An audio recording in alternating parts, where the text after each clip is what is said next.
Good morning and welcome. Wonderful to see everyone this morning. Thank you for joining us.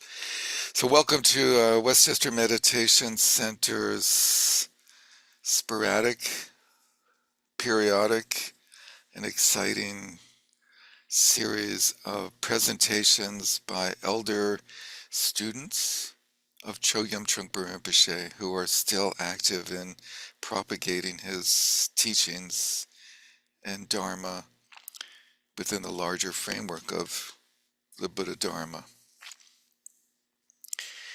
Westchester Meditation Center, for those of you who are new to us, and I see a lot of new faces this morning. Thank you for joining us. It's wonderful to see that.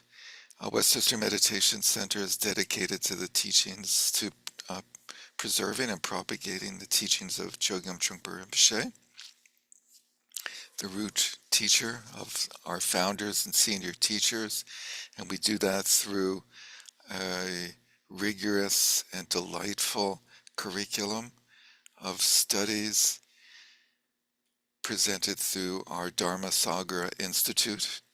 Dharmasagara is the Sanskrit name, translation for Trungpa Rinpoche's first name, Chogyam. And we do that through a series of 3 12-week courses per fiscal year from September to June, and organized through a progressive 5-year curriculum of Trungpa Rinpoche's Buddhist and Shambhala teachings. And we also offer open house meditation programs weekly on Sundays and Tuesdays, as well as a morning meditation every week from Monday to Friday. And lastly, we have an annual retreat at the Garrison Institute, which is coming up this year or next year, depending on your calendar, February 7 to 14. And Judy Leaf is once again joining us. We're very excited about that, so please sign up for that and join us there.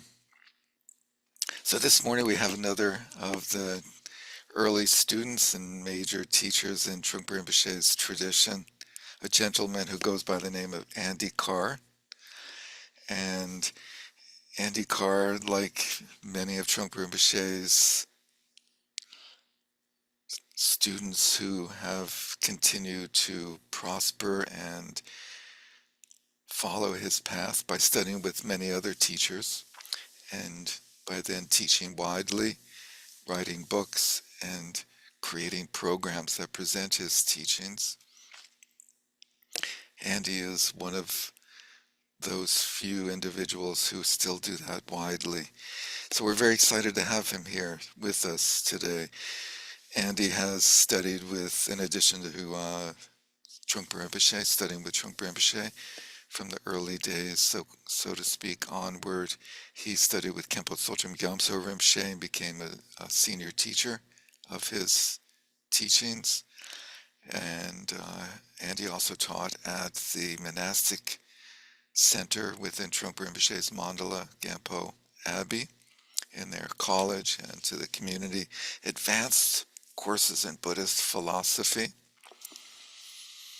And he also established the first Shambhala Center in France, in Paris, in 1979, and will be giving today's talk in English.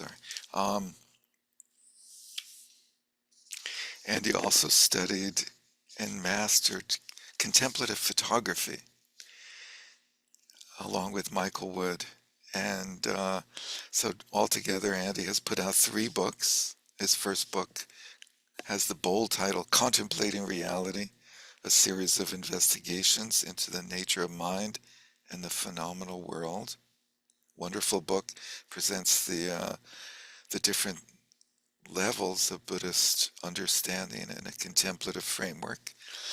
And his second book was with Michael Wood on the practice of contemplative photography, seeing the world with fresh eyes. EYES, that is. And his latest book is Into the Mirror, Buddhist Journey Through Mind, Matter, and the Nature of Reality, which presents the way Ways that the Mahayana Buddhist teachings can meet modernity without losing their profundity. Modernity without losing profundity. I like that. And so that came out earlier this year, and that presents the topic for today's talk, a Mahayana journey into the mirror. And with all those high level, wonderful accolades, I came upon Andy's website where he presents the essence of his lifelong mission of being a little old Jewish guy from New York who spent over 50 years studying and meditating under various Buddhist masters, but is still afflicted with cravings for wealth, praise, pleasure, and fears of loss, shame, and pain. Despite these shortcomings, he is fool enough to think he might have something worthwhile to offer those of you who aspire to freedom from delusion and suffering, which is why he continues to write and teach. Thank you for continuing to write and teach, and that's such a wonderful, humble, concise summary. So thank you again for all of you for being here. Andy, please turn the wheel of Dharma. Please go right ahead and join us. Thank you very much. Thank you, Derek. That sufficiently embarrassed me, I think. So, good morning to everyone. Welcome. Thank you for being here for this. I'll begin with a couple of quotations. I think it's fitting to start with some of the words from Trungpa Rinpoche. These are pretty much at the core of what Into the Mirror is about and what I've spent a lot of time thinking about. This is the darkest hour of the dark age. The river of materialism has burst its banks. The materialistic outlook dominates everywhere, and the mind is intoxicated with worldly concerns. Many of you will recognize that that's from the Sadhana of Mahamudra, which continues to be the lodestar for me in studying Trungpa Rinpoche's teachings. A week and a half ago, when it became obvious that Donald Trump had been reelected, the words of Suzuki Roshi came to mind, where he said, "Even if the sun were to rise from the west, the bodhisattva has only one way." So there are people who are fearful, worried about the future. There are other people who are hopeful and excited about the future. It wouldn't be hard for you to guess which of those I am. But what I wanted to do today was to offer a Mahayana survival strategy for those of us who are fearful about the future, and a Mahayana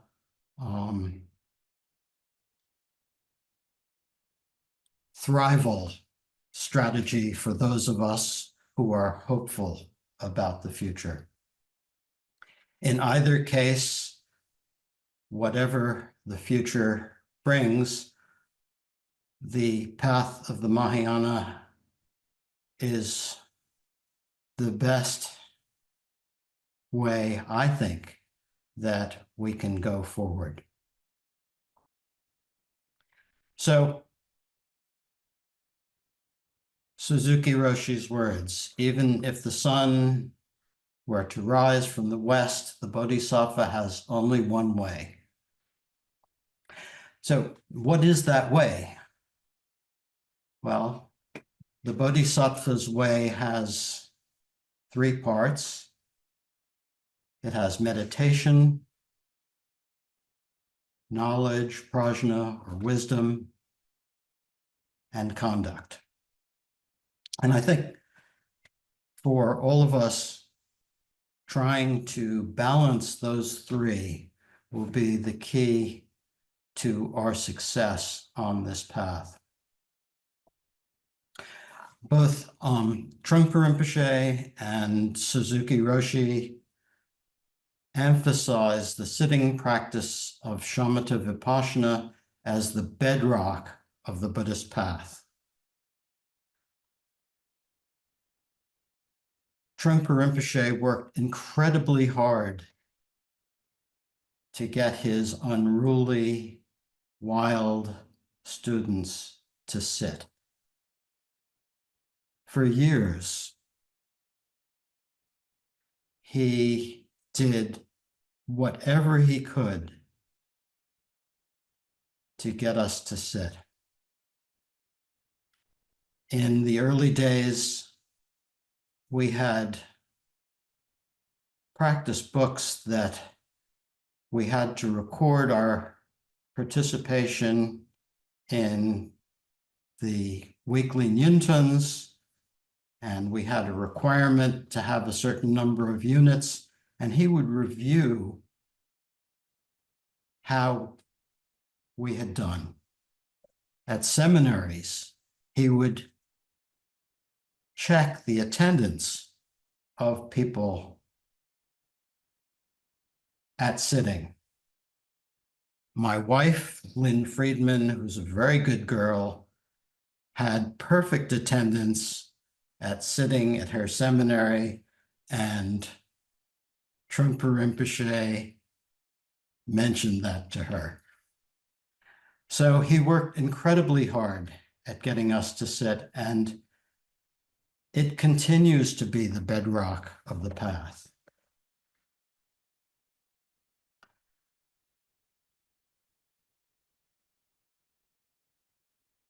So shamatha vipassana. Shamatha, as you probably all know, is something like cultivating peace. And vipassana is something like cultivating insight. So I think most of us, when we hear about cultivating peace,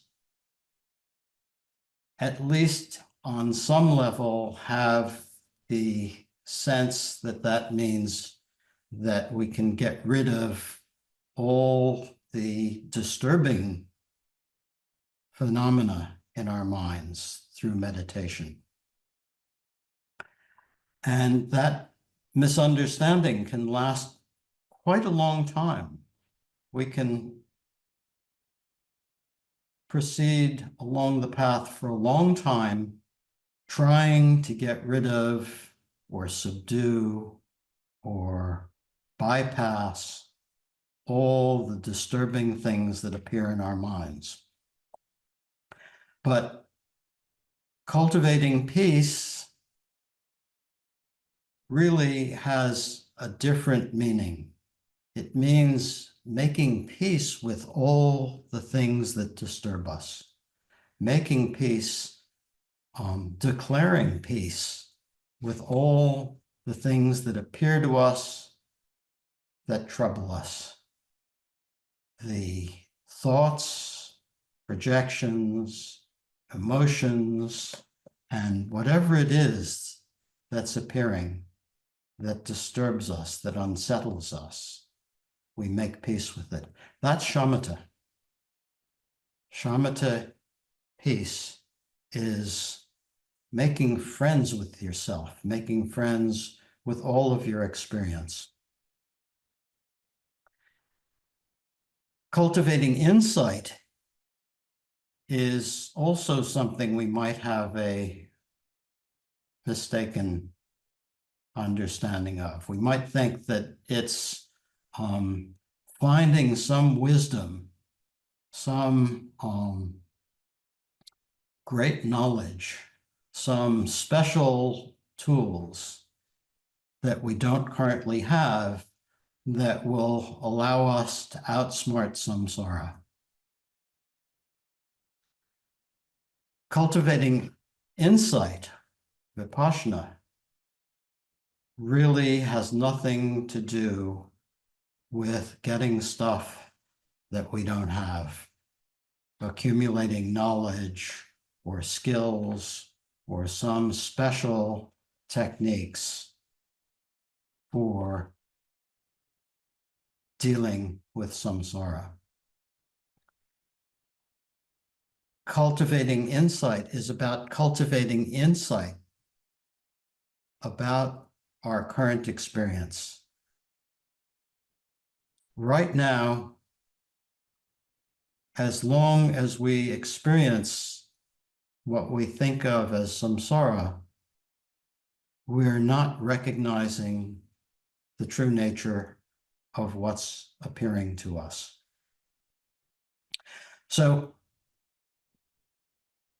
the insight that we're trying to develop is the insight to look directly at our own experience and recognize its nature. So both of those are the practice of meditation, the first aspect of the Mahayana journey. The second is prajna, or knowledge or wisdom, which is very much connected with this notion of vipassana, the type of insight that we're trying to develop. The point of developing prajna is to get guidance or be pointed in the right direction to look at our experience. One of the metaphors that the Buddha used is that the teachings are like fingers pointing to the moon. And so the development of prajna is not about learning about fingers, it's learning what they're pointing toward. I know for myself, because I have sort of an intellectual bent, I can get fascinated by all the teachings on prajna and studying the view and the stages of the path. And I'll even have the chutzpah to write books about that bullshit. But the important point is that the cultivation or the study or the practice of prajna is learning what it's pointing towards. And it's pointing to our own experience, our own minds, how to recognize what's actually appearing in our minds. You know, I keep saying this thing about what's appearing in our minds, and I keep repeating it because it's hard to believe how little of what's appearing in our minds we recognize. I can speak for myself. I'm not going to accuse anyone else of this, but there's so much constantly appearing and proliferating and arising and projecting that I am oblivious to. And so the practice of meditation and the study of the view is about opening up to all of this hidden stuff that's right in front of our faces. That's what the finger is pointing to. It's pointing to our current experience that is vividly present and the closest thing that possibly could be to us that we're not seeing clearly.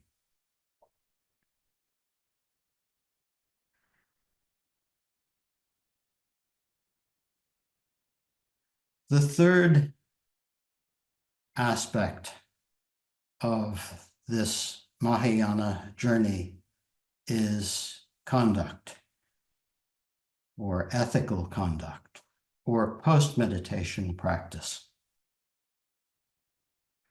And particularly in the very chaotic times that we are living in or entering, conduct will be extremely important. Sometimes Buddhists are accused of being passive or uninterested in the world, uninterested in the political realities around us, uninterested in our communities, and so on. That is missing the point. We could become good meditators and knowledgeable Buddhist scholars, but if we don't know how to bring the rest of our lives onto the path and try to benefit whatever we encounter, our journey will be really slow and we will have very little impact on the world. So conduct or ethics, ethical conduct, are the way we take our journey out into the world to deal with whatever realities we face.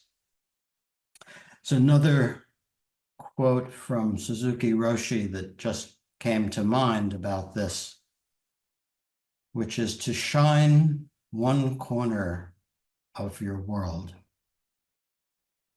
which I really like because often we might feel powerless. We might feel like the forces of materialism, the forces of all sorts of political movements are so great, and we have so little ability to impact them. We go and vote, and then what? We go and protest, and then what? We could even run for office, and then what? But the notion of shining one corner of your world, I think, points out how we do have impact. That even if our world is only composed of ourselves and our cat and our neighbor, we can still make that effort to conduct ourselves in a generous, kind, decent way that does shine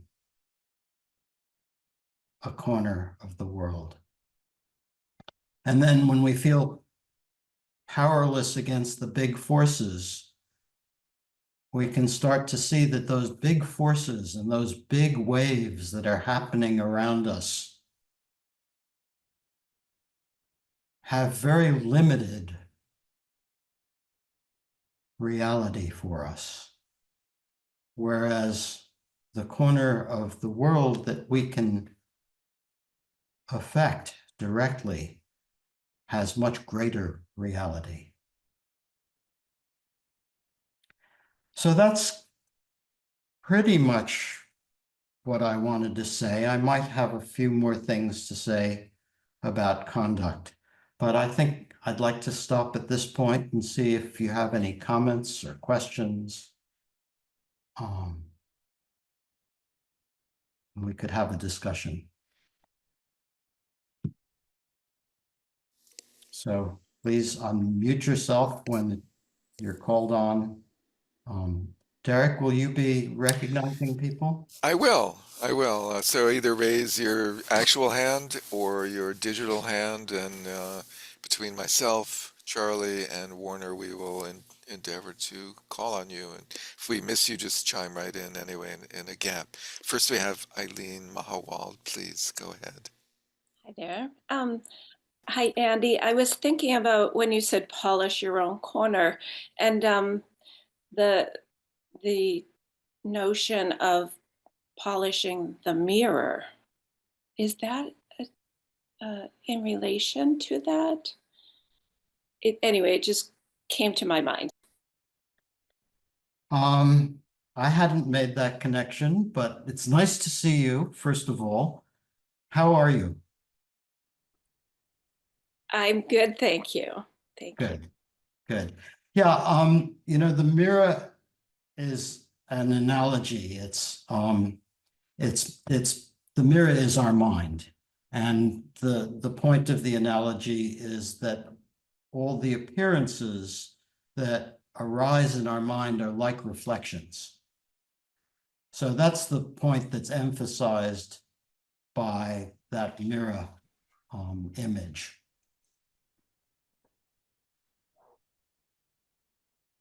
Thank you, that's helpful. Yeah, and I think the shine that Suzuki Roshi was referring to wasn't so much like polishing the corner of your world, but like shining your light on it, illuminating.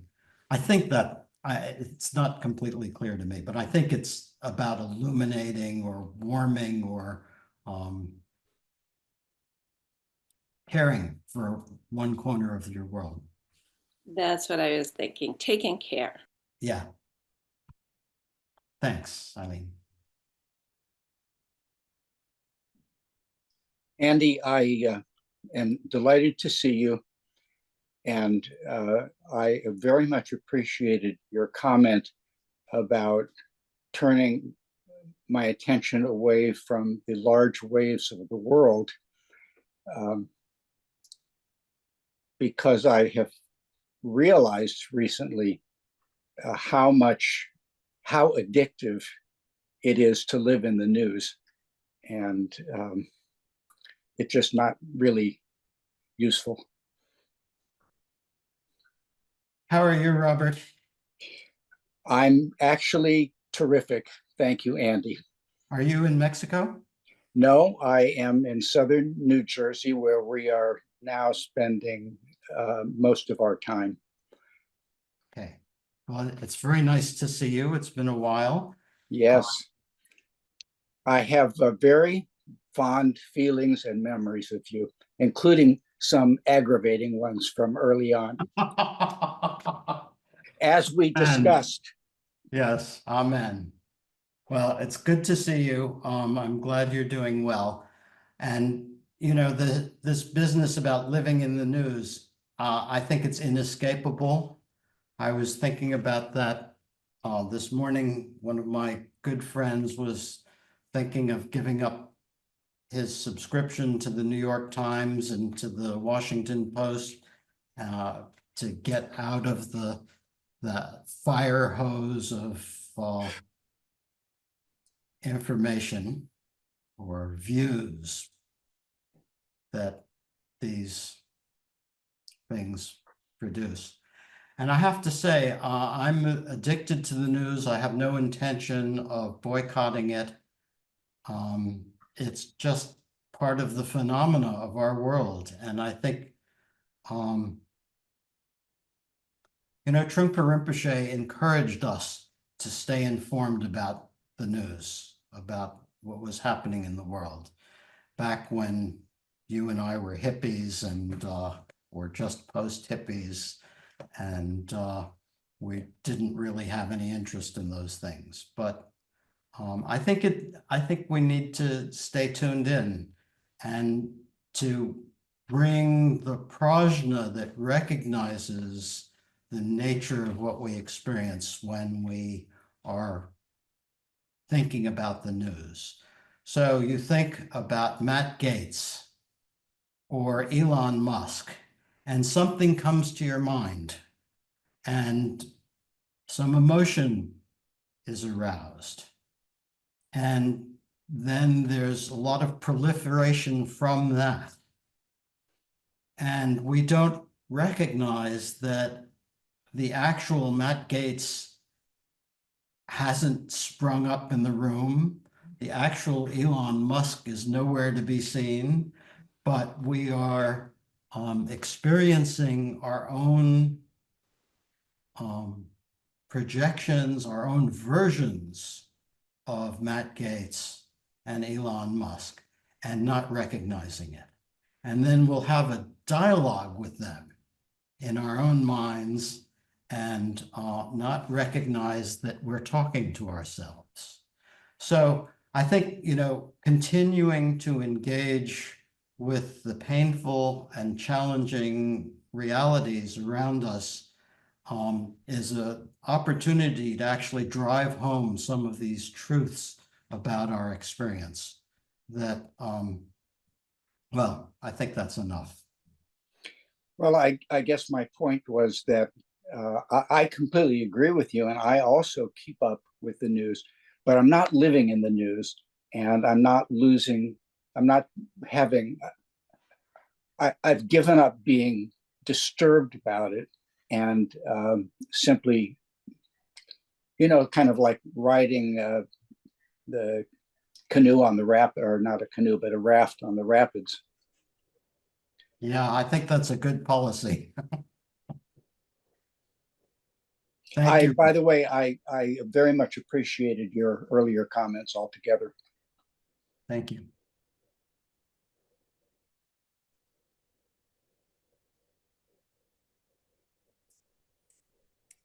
Sue Walpert. Hi, Hey, Andy. Sue. Nice to Hi. see you. Nice to see you. Yeah. And to hear your voice. Yeah. And yours. Yeah. I was wondering if you could say something more about warmth, natural warmth, and its relationship to that, or not relationship to the shining light. Because sometimes the shining light seems very cold or empty, you know, and then also sometimes it seems really quite aggressive. And so but there's, you know, something else that might just be naturally, and I wonder if you could teach about that a little bit. Yeah, great question. Yeah, sometimes the light that you shine seems cold and analytic. And I know I get caught up in that. That would be one of my go-to downfalls is to be cold and analytic and kind of aggressive with my intelligence, with my intellect. I was attending some teachings of Sokni Rinpoche's recently, when a couple of times he talked about how our Dharma practice can become very desiccated, very dried up, and not have a lot of heart in it if we don't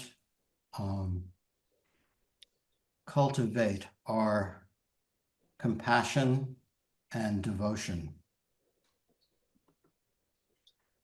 That I think that's really important, that yes, the wisdom mind has natural warmth, but until we recognize that, sometimes we will have a tendency to be cold and analytic and use the Dharma to avoid letting it touch our hearts rather than to let that moisture come out. So I think for people like me, at least, it's important to recollect again and again the heart, the compassion, warmth, and devotion, rather than just be super prajna guy. So thanks.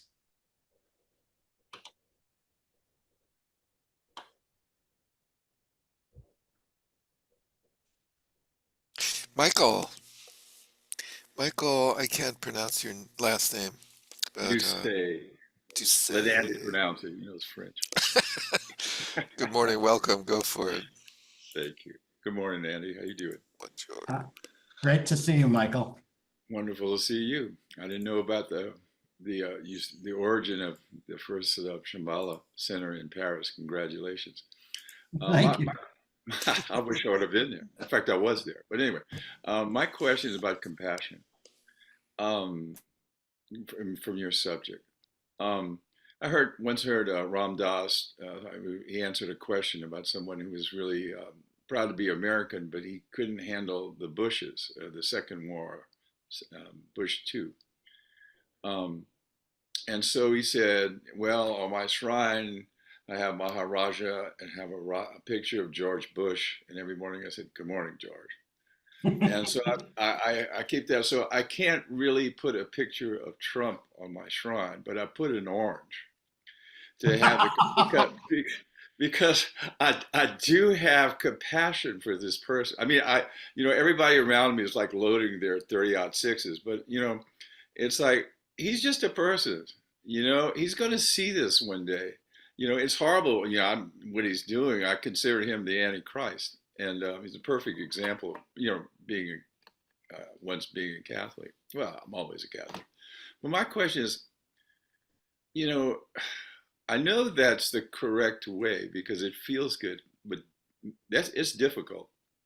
And it's the suffering that he causes for so many people. I think that's what gets to me too. I mean, that's I think the biggest hindrance I have, and I'm gradually getting through that because every morning the orange is there.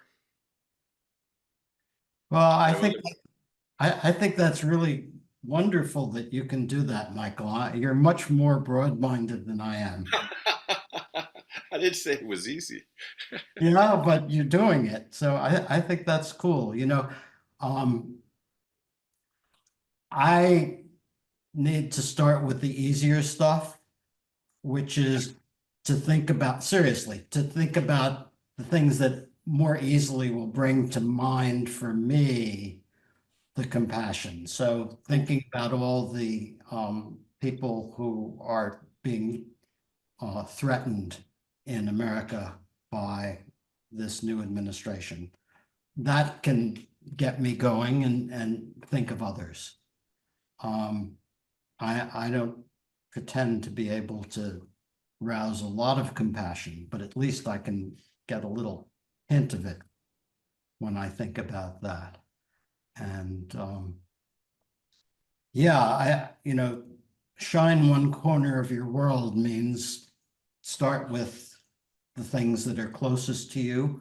And, that could be your projections about Donald Trump, or they could be about, some immigrants that you're worried about, or, but I think it's noble to try to have that big an approach to the issue of compassion in these times.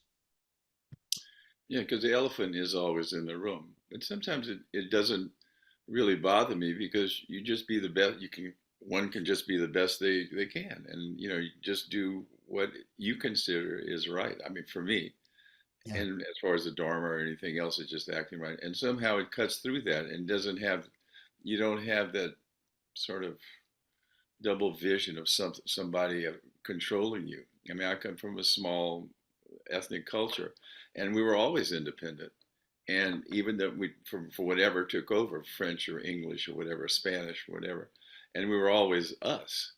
And I think that's a deep rooted thing. Is just believing in what you can, what are the truths that you really hold sacred. Mhm. I love your method of putting the orange on the shrine. That is brilliant. Thank you. It was. I couldn't handle a picture. Yeah, no, it's brilliant. I love it. Thank you. Thank you. Great to see you, Michael. Great to see you. Thank you.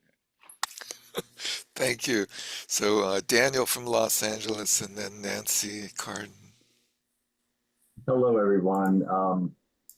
I've been mainly a student of teachers at KTD in Woodstock, and I remember many years ago, I think the same person who had just been elected president.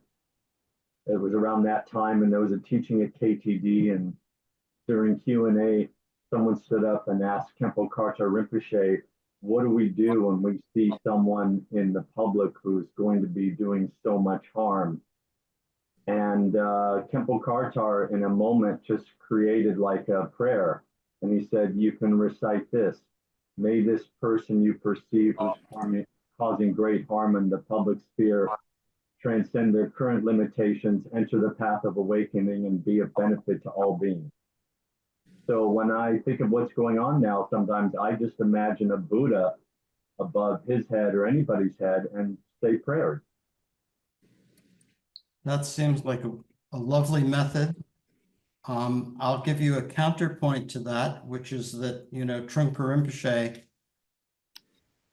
when discussing Adolf Hitler, said that he would not hesitate to assassinate him.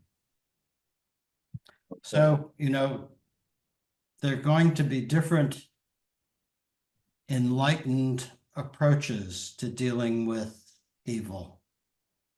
And I think we need to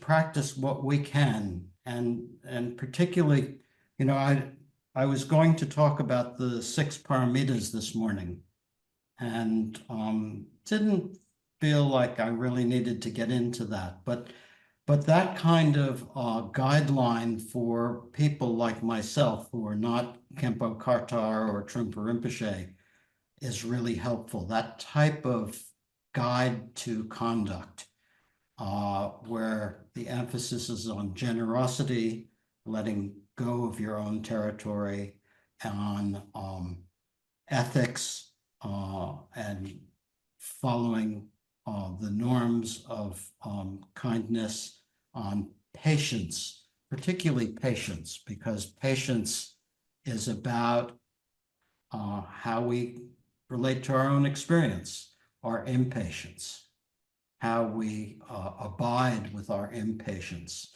and how we learn to recognize and let go of the impulses that come out of that impatience. And then energy and effort, and concentration or meditation, and prajna. So I think, if we take those 6 paramitas as our guides for how to be in the world, at least while we're at the stage where we haven't realized the nature of reality thoroughly yet, we'll probably do well. Thank you. Thank you. Nice to meet you, Daniel. And thank you for that. And Nancy Carden. Where did you go?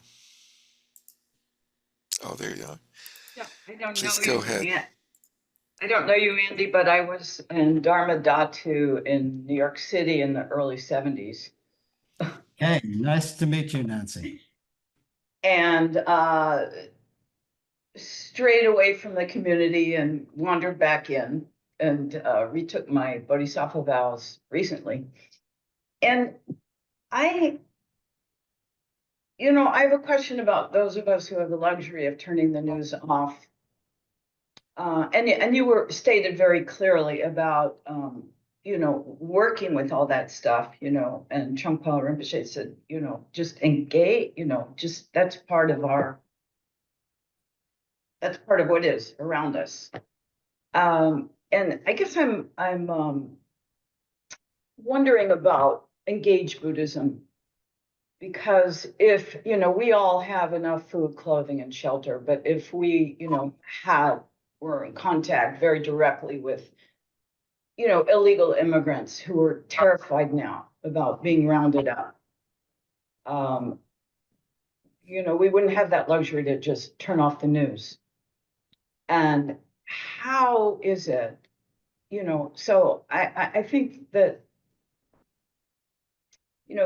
giving some thought to engaged Buddhism, how we could, not only spread light in our tiny little corner, but engage with those that are directly being affected in some way without being aggressive, is that I'm turning my mind to that now, how to be, so that we have elections in 2 years and 4 years, instead of just kind of waiting out, or people are talking about leaving the country or whatever. It's like, wait a minute. How are things going to change unless we're somehow, shining our light in our little corner and maybe engaging with people who are directly affected to directly affect the next elections or whatever goes on. So it's that more engaged bodhisattva that I'm kind of wanting to awaken, shine light on now. Yeah, I think the notion of shining one corner of your world doesn't mean withdrawing into the corner. So if your corner can accommodate people who are under threat, then by all means engage and shine that corner. That is the corner of your world at that point. You open your, this is about opening to experience. And the notion of shying away from experience and shying away from the painful realities is the opposite of what we're talking about. So by all means, engage as sensibly as you can, understanding what you have to offer and your limitations. You don't want to get too far over your skis, but you do want to get out there and be as helpful and effective as you can. So, that's the skillful part of it, is to realize, where you can contribute and where it will be helpful and where it'll be effective, and then make that part of your practice too. So that,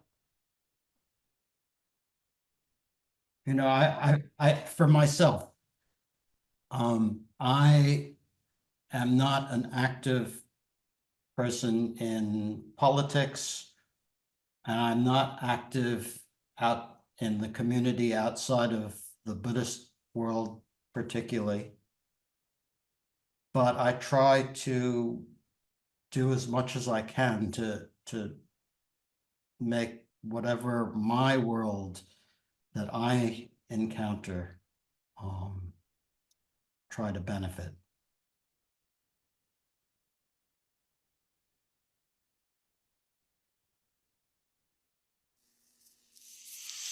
Okay. Thank you. Thank you, Nancy. Next up is Brock. Brock the Rock.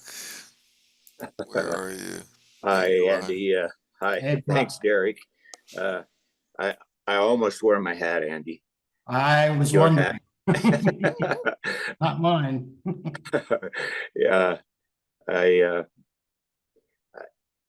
at this point, I'm kind of repeating what other people are saying. I think for me, acceptance of this orange that Michael has on his shrine, and I'd eat that orange. But I don't know. I think we all live in a world that has people. You don't have to look very far to help people, and to deal with the politics, there's not much I can do about it. Acceptance for me is kind of a little bit of the answer. Certainly, there is some disappointment there, maybe even a little fear, definitely. But I can't let that dominate my life, and I have some personal ways of really being able to help others. And I'm an alcoholic, and I am constantly dealing with people who are really in need there. And I teach meditation to alcoholics. I think meditation is probably my one biggest help in dealing with acceptance. And I don't know, I really appreciate you, Andy, and hope to be with you again time here shortly. Great. Thank you. Thank you, That's Paul. all. Yeah. Thanks. Thank you, Brock. And now Deb Stevens. Hi. Hello, Deb. Hi, Andy. Thanks for your talk. We don't know each other, but the talk was entitled Journey into the Mirror. You briefly spoke about the analogy of the mirror, but I was hoping you could speak some more about it and elucidate the concepts a little bit more. Okay. I have to admit that the title of the talk and the blurb for the talk, I think we did that in September when it felt like things were very different. And then when it came time to deal with the current realities, I shifted gears a little bit. But I will say a little bit about the notion of the mirror and going into the mirror. And I think I've touched on some of this already in the talk, but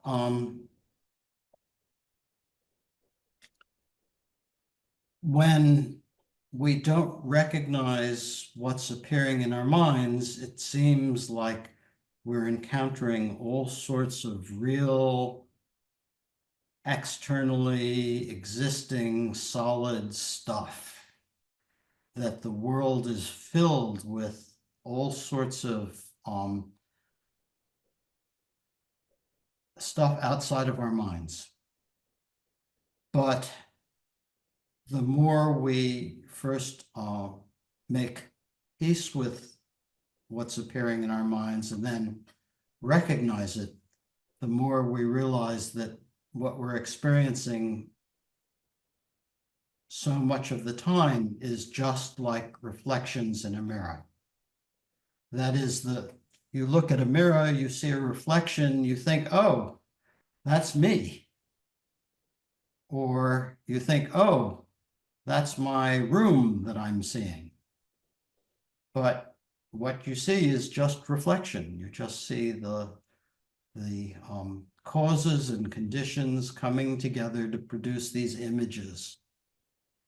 And like that, what we experience so much of the time is just causes and conditions coming together to produce images in our minds that we then react to. We're not reacting to what seems to be reflected. We're reacting to the reflections themselves. And the reflections don't have any nature.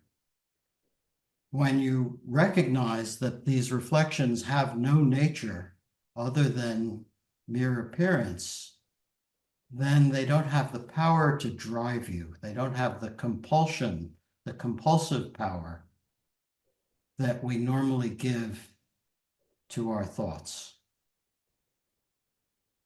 So that's the whole point of talking about entering the mirror, because we're already in the mirror. We are the mirror, but we don't recognize it.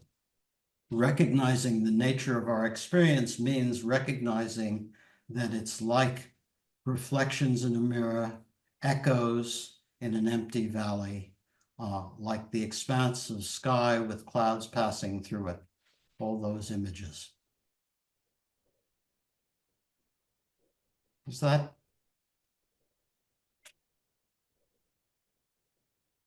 You're muted, Deb.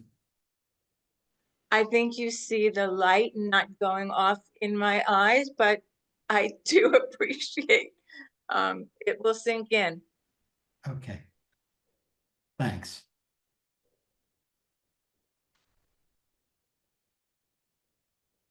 So maybe we have a little time to do a contemplation or two. Is that possible at this point? There are no more pressing questions or issues? Is there time for one more comment? Sure. Yeah. I don't know how to digitally raise my hand, so I apologize for the process. But thank you very much, Andy. This is the first time I've ever heard you speak, so it was very informative and helpful. I agree with the essence and the spirit of what you've been talking about. I will say I'm one of those people that has turned off all news sources because I have to recognize where I'm at in my practice. I'm a big storyteller. And the moment I hear anything or read anything, the stories begin. So I am not at that point yet where I can spiritually read those things, hear about those things, and put them aside. Not there yet. The thing that I do think about is I try to introduce my practice wherever possible. And I think about the role of the ego in terms of my responses to what's going on in the world. And I have to say, what is more substantiating to my ego than thinking I am smarter, have more awareness, and ahead of the game compared to other 160 million other Americans? So I'm trying to be mindful of the fact that having an opinion about this and getting angry has the role of substantiating and making real my ego. And I think about it and I'm like, you know what? I really don't have to have an opinion because my opinion is just serving my ego. My ego has that opinion. And so I try to use that as a quiet moment to say, okay, this is going on. Be mindful of the role that the ego is playing in this, informing opinions, of judging people, and so forth, and try to make a little incremental step in terms of bringing that awareness into the process. And hopefully at some point, I'll be able to listen to the news and not have a story to tell myself, having a more awareness of the profound nature of the ego in terms of telling us these stories. So that's my take on it. Well said, Greg. That reminds me of something I heard friends say yesterday about how the results of this election were a good reminder about intellectual humility. And I have to say, as a New York Jew, intellectual humility doesn't come easy. But it's certainly true that the unknowability of the future is has been kind of vividly demonstrated recently. Thank you. Thanks, Greg. Andy, in connection with something that Greg said about anger, I remember how angry I was when Donald Trump was elected the first time. And it occupied and colonized and subjugated me for a while until one day I realized that actually what was happening was I was so sad and I was feeling so much sense of loss. Yeah. Good one. Charles, you wanted to say something? Yes, sir. Thank you, Andy. So I wanted to ask, you're a photographer, which I'm guessing, no, is that not true? I was.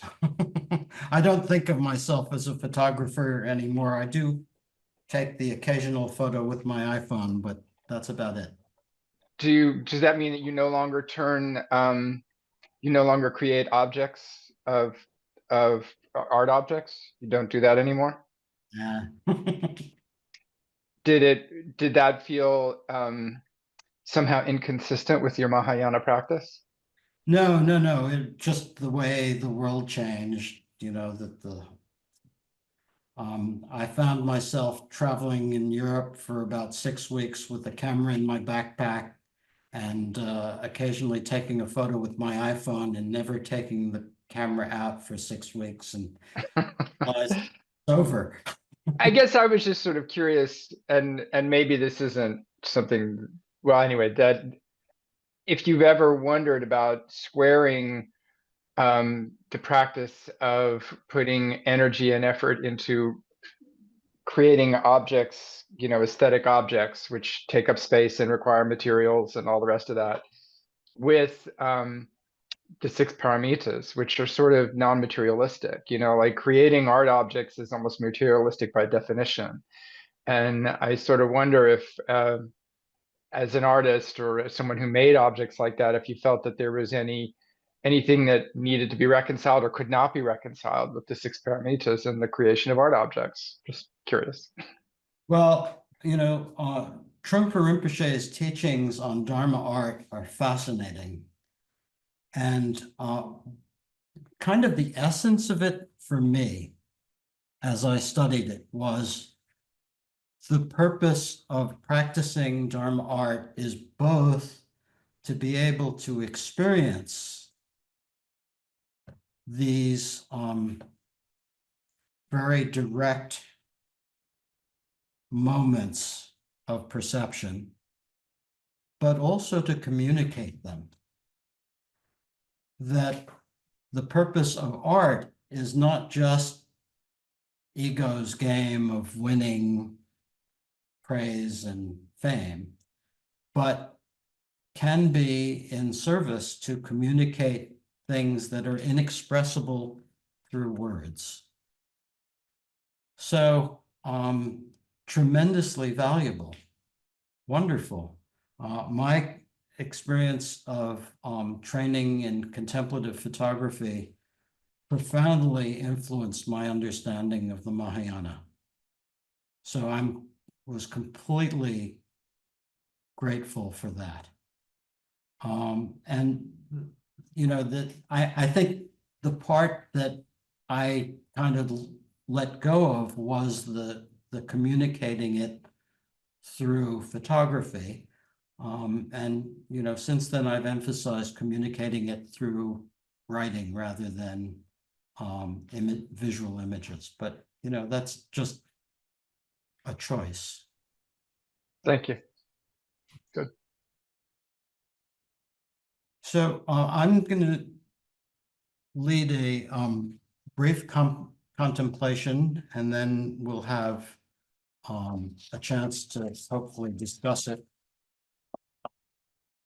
Begin by just letting your mind settle a little bit. We've been talking, I've been excited.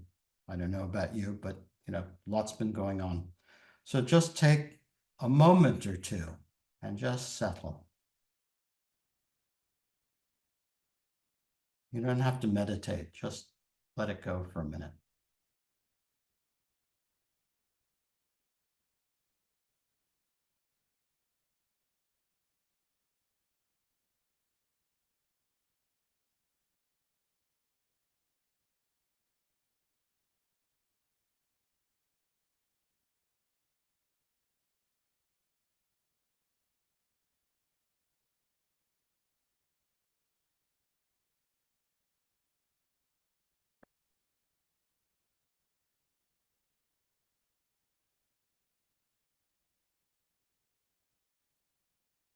Now, bring to mind someone that you like.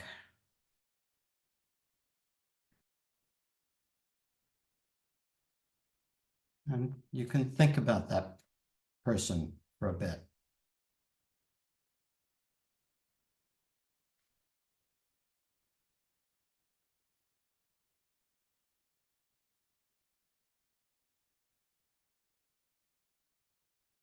Think about their good qualities, why you like them.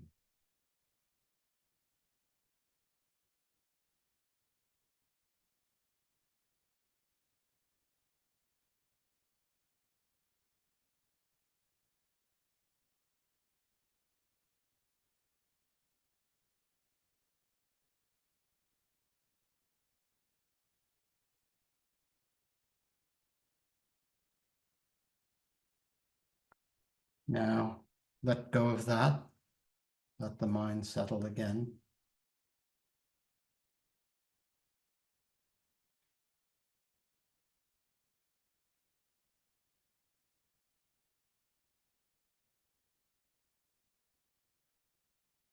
And bring to mind someone you dislike.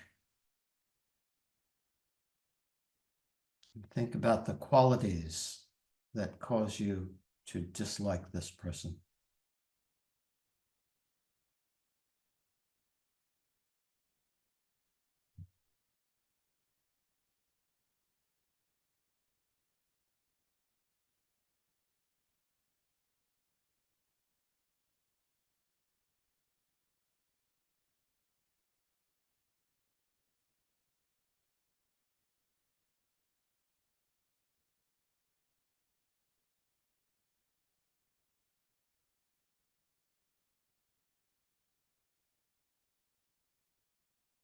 And you can let that become a little vivid.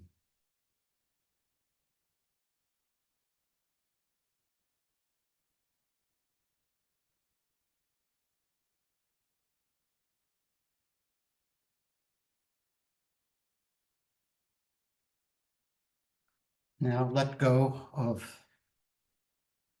that and let the mind settle again.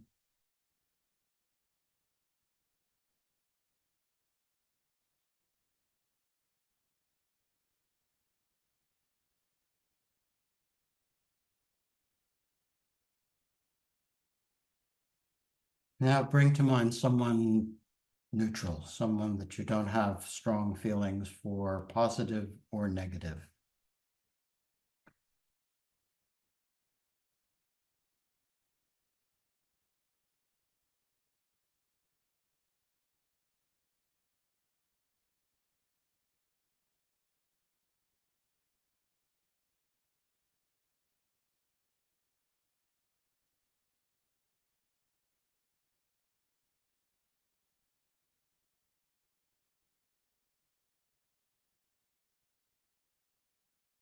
Now let go of that.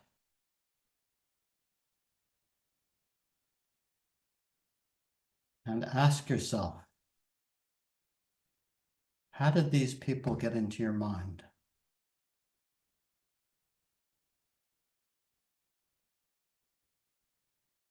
What happened in your mind?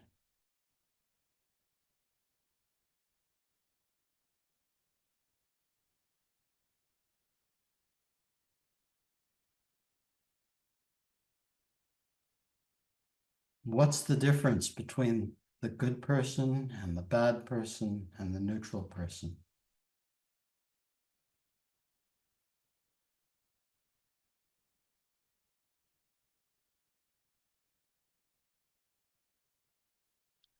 How are all these experiences the same?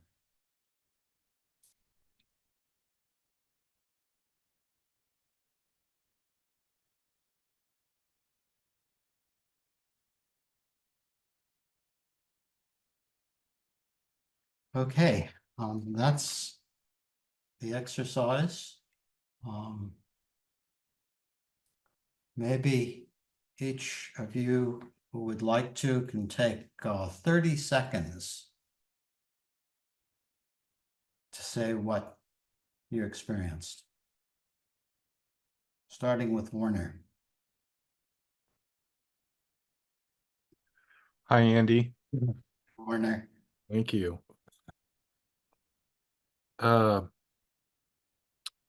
I well, the main effect of the final part of the contemplation was to realize that these were all three figments of my memory.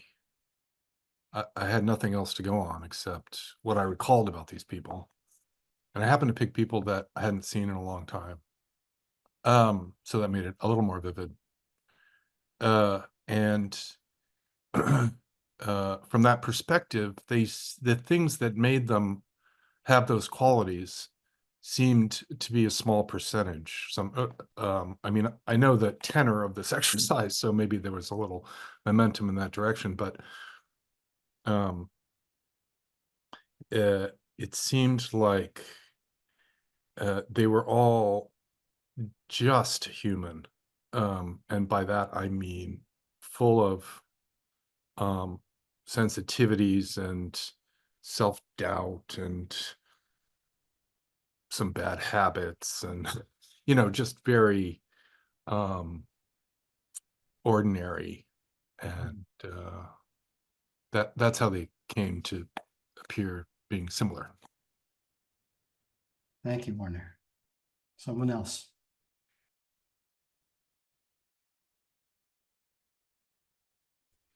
David. I'd say by the time I got to the end, I wasn't sure about as much my feeling about what I liked about the person I liked, what I didn't like about the person I didn't like, and about the person I felt neutral. There was this sort of flattening of that each of them was mixed up with all of those feelings. Cool. Barbara?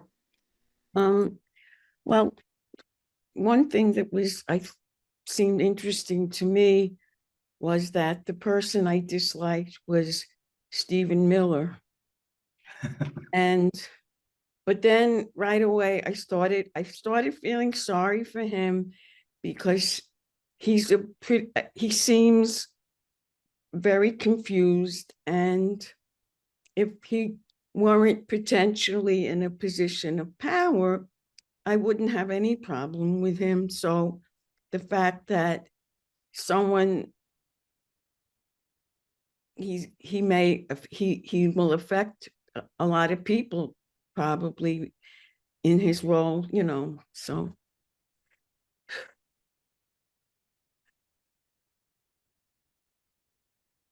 Thanks, Barbara. Inez?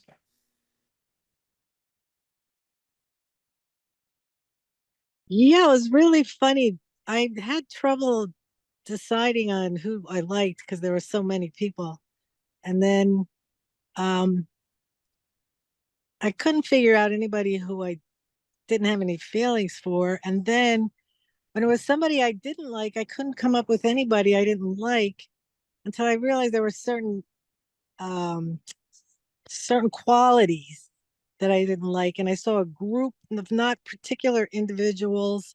And then I realized that then I started realizing maybe I hated myself. Oh. But it was really an interesting project. It exposed some interesting things. Thank you.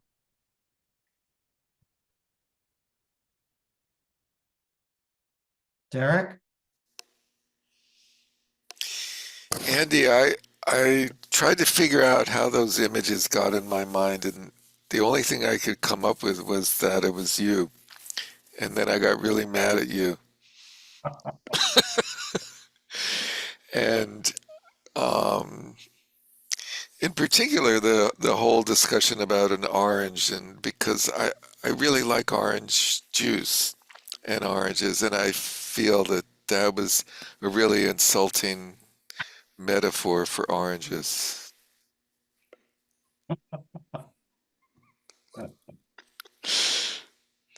But it occurred to me that how did they get into my mind, and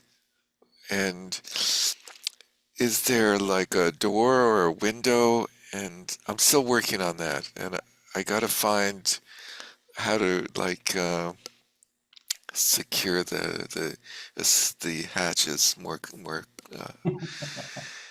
more securely. So thank you for that. Because you only want limited access to your mind? Or... Yeah, I don't want all this Oh. stuff in my mind. I also unsubscribed, by the way. You can't unsubscribe to your own mind, though. I know. Oh my God. I went to the subscriptions and I tried to do that. I don't see the hand raised. Sue, Go for it. Who's that? Sue Albrecht. Well, so I brought three different people to mind. And then when I was thinking about the difference, well, first of all, how I had those images, not in the particular moment, but like how I know about those three people. So the one I liked, I've had the most contact with, and they're the qualities I liked in them. Guess who benefits from them? Me, other people as well. And then the neutral person, they just don't open up. I don't have bad feelings, but so again, it's in relation to moi. And then the person I don't like, I realized I read about in the newspaper many, many times. It was like an ongoing political thing here in Ohio with Larry Householder was his name. He's in prison now, but he will probably get out very soon with a pardon. But the truth is, I actually don't know him at all, but again, it's relation to me and the things, the images that I want to see. And who is this me, who's watching all these shows? So it was a very nice exercise. Thank you. Great. Thanks, Sue. Emily. Um, Hi there, Emily. Hi, Andy. Thank you for your talk and being here today. Yeah, it seemed like at first first there was, yes, like the person, but then I could see things I didn't like, and then didn't like the person, but then I could have compassion because I could see why they were like that. And then neutral, then dislike came up in neutral person. And the like, it was just, and I could see it was just all my mind just jumping from this to that, and how much it was an illusion, really. And I can see why that causes such turmoil and pain rather than more sense of equanimity. So the compassion part didn't quite arise during the little exercise, but I can see that would be important next. Sounded like the wisdom side did. Oh, good. Oh, now I feel rewarded. Thanks. Okay, thank you. A+, Andy. I like those. Claire? Okay, I kept it close to my corner. So these are people I interact with, and they all seem to have aspects of the same topic in a way I see now. And it seemed to me that it was about how I relate to people. Am I open or am I closed? Like, I like the person who's open to me. I didn't like the person who's closed. The person who's just shy, I'm sort of neutral. They're not really giving any strong message. And so and then the questions at the end just were really puzzling to me. But maybe I have some slight insight there. I don't know. Thank you. Thank you, Blair. Michael. But that was fun. I'm glad we started off with someone you love first, and that's how it started. So it all of a sudden it felt like I was in a room. So all the love was there, and then I opened the doors to somebody I didn't like, and kind of got and said, okay, why don't I like this person? Envy or whatever, and then I realized, well, it's just my ego doing that. And so for some reason, because it's time for breakfast, I remember the commercial, don't let go my Lego. So I said, let go of my ego, kind of thing. And then the other person was just someone, I know who from a restaurant who I don't know, but it's always friendly to. And so you kind of had three doors, three rooms, and at the end it was just one big room because I could be friendly with anybody. So thanks for that. Nice. Michael, I'm pretty sure that the one piece that everyone will take away from this morning's conversation is about having the orange on your shirt. And it does last. It's still not smelling and still there. It's only been almost 2 weeks. It's still there. But oranges last a long time, unfortunately. Yeah. Thank you. So I think we're out of time, right, Derek? Good point. Thank you for noticing that. Yeah, we are. So thank you so much, Andy, for this. As someone else mentioned, it was a little bit different than we had expected, I think, but I love the way you changed it up given this situation. That was very skillful and bold of you.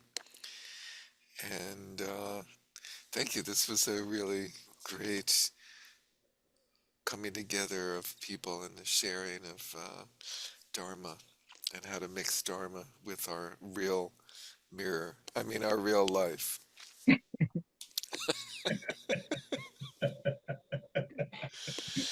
So please check out our website, which is aptly named westchestermeditationcenter.org.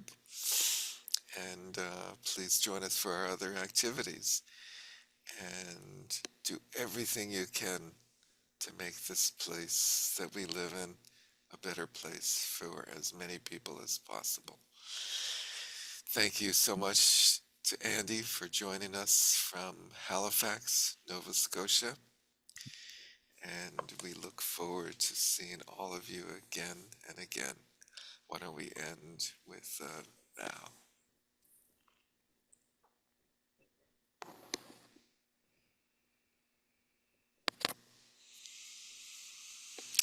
Thank you and have a great day. Thank you all. Thank you for being here with me. Merci, Andy. Thank you, Andy. La prochaine. That was great. Thank you. It was great. Thank you. Thank you.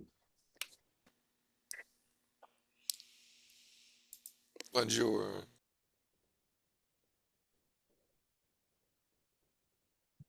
Bonjour. Bye-bye. Ciao.